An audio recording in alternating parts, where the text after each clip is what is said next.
पायाला साखळदंड बांधले, हाताला साखळदंड बांधले. 2.5 वर्षाच्या असताना संभाजी महाराजांची आई वारली होती.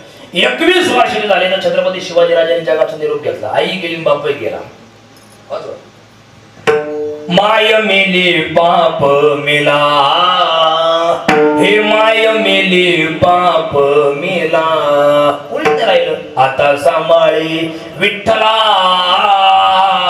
आता सांभाळी विठ्ठला, मी तुझे काले करू नको मजसी अभेरू. असं ना व्हायचं आपण ऐक रे. बापही गेला, आई गेली, कोणीच नाही राहिलं. पण बहिर्जी नाईक होते त्यामुळे काही वाटलं नाही. पण आज कंबार खस्ती महाराजांनी लढायला सुरुवात केली. आया बहिणीची आबरू आहे का नाही वाचवण्याची वेळ आली, कुंकू रक्षणाची वेळ आली. माझ्या बापांना धर्म जागवलाय, माझ्या बापांना स्वराज्य निर्माण केलंय, त्याला उजाळा देण्याची वेळ आली. अशा काळात बायकोच्या भावांनी घात केला. काय बोलायचं. हाताला साखळदंड, पायाला साखळदंड, 180 डिग्री सेल्सिअस इतका कडक गरम पाणी उकळून त्यांच्या अंगावर ओतलं होतं. बटाट्यासारखे उकडले महाराज. नंतर यांनी साल्ट काढले, मिठाचं पाणी ओतलं, नख काढले, डोळ्यात सळ्या घातल्या, अजून काय जीभ तोडली. हे दृश्य पाहिलं आणि जीवाचा जिवलग सखा घरातलं कोणीच नव्हतं महाराजांच्या सोबत. बायको सुद्धा नव्हती, फक्त कवी कलश सोबत होता. माझ्या मालकाचा एवढा निर्दयांत चालू आहे हे दृश्य त्याला पाहावं नाही. जागेवर कवी कलश मेला, जागेवर जीव सोडलेला, प्राण देऊन टाकला. याने तुकडे तुकडे केले महाराजांचे, समोरच्या गंगेत फेकले.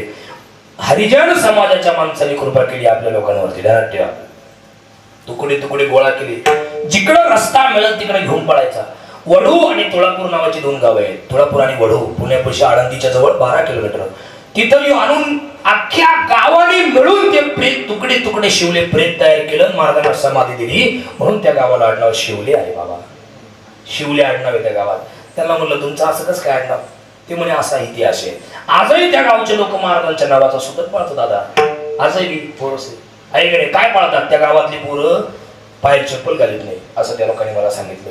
त्या गावातल्या पोरी नवीन कपडे खरेदी करत नाही त्या काळात. कोणचा काळ येतो? माघ वद्य अमावस्या म्हणजे शिवरात्री नंतर येणारी 3री दिवसाची अमावस्या.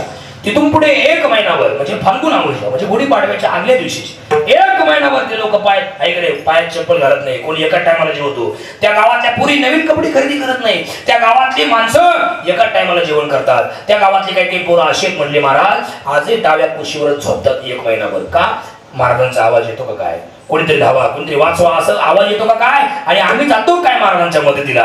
असे ते लोक करतात. आहे का नाही? कोण डोक्याचे केस काढून टाकतो. वेगवेगळ्या प्रकाराने सुटत पडतात. हे तुम्हाला मी काय सांगितलं? वाटुळ करणारे लोक बाहेरचे नसतात, आपले असतात. त्याच्यामुळे जवळ जाऊ नका. वैर कधी कोणाचे